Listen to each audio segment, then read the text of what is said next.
You got to see this. Elon Musk talks about driverless cars are coming sooner than we think.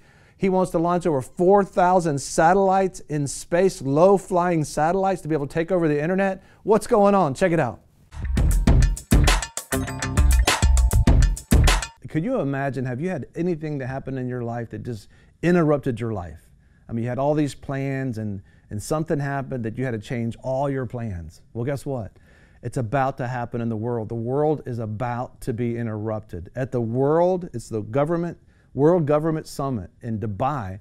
They're all gathered together, all these government leaders, and they're talking about what's going to be interrupting the world. And they're interviewing Elon Musk. Elon Musk is the founder of Tesla, SpaceX, co-founder of PayPal that you probably use to be able to transfer money today, done quite a few things. But here we are at this particular point, and they're talking about what do you think the disruption that's coming to us really, really soon.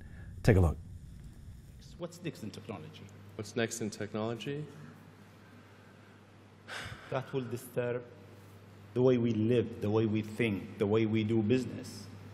Well, the most near-term impact from a technological standpoint is autonomous cars, like fully self-driving cars. Like I said, that's going to happen much faster than people realize. It's going to be a great convenience to be an autonomous car, but there are many people whose jobs it is to drive. So in fact, I think it might be the single largest employer of people is driving in various forms. And so then we need to figure out new roles for what do those people do. But it will be very disruptive and very quick. Now, I should characterize what I mean by quick, because quick means different things to different people. There are over 2 billion vehicles in the world, approaching 2.5 billion cars and trucks in the world. The total new vehicle production capacity is about 100 million. Which makes sense because the life of a car or truck before it's finally scrapped is about 25 years.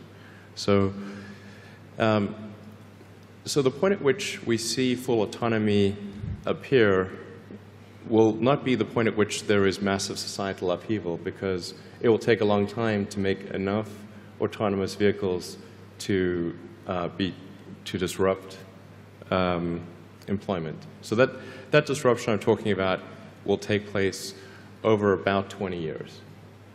But still, 20 years is a short period of time to have, I think, something like 12 to 15% of the workforce be unemployed.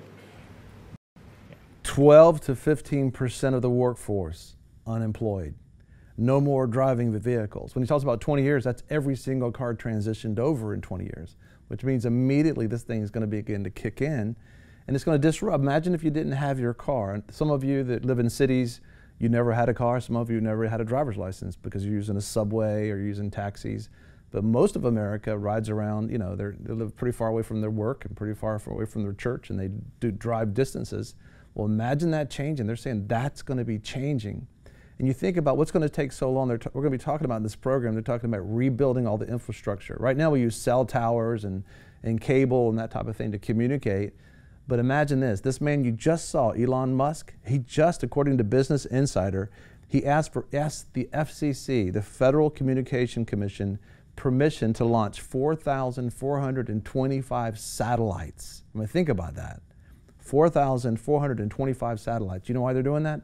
Based on reports, that's where they're going to run the new communication to the new cell phones that we'll be talking about that's going to run in what's called a global brain in the earth. Crazy things are happening. They're happening fast. But just take a look at this picture right here. This is the world, and you're seeing all those red dots all over the world. Those are satellites and fragmented satellites. Now imagine 4,400 more of them out there. As a matter of fact, some of the future they're talking about, they're saying that enjoy the sky while you see it now, because it's going to be filled with drones and low-flying satellites. This is wild, isn't it? We have many details to share to you on this program about how things are going to be interrupted. Our lives are going to be interrupted whether we like it or not. I remember hearing some of the broadcasts coming out of the Blaze television where they were talking about the people in Silicon Valley. They're concerned about what happens when the interruption takes place, that most of the folks that work for physical work for a living, they're going to start coming, quote, according to Glenn Beck, with pitchforks going to Silicon Valley to say, what did you do to our jobs? Thank you for watching VFNtv. If you like this video, give us a thumbs up. Also, if you want to see more videos like this, subscribe. You know, a lot of people want to abide with the Lord, but they just don't have a plan to do it. You can request that plan today at iabide.org. Don't forget you can join us 24 hours a day, 7 days a week. Download our app and sign up for our newsletter, The Torch, at VFNtv.com.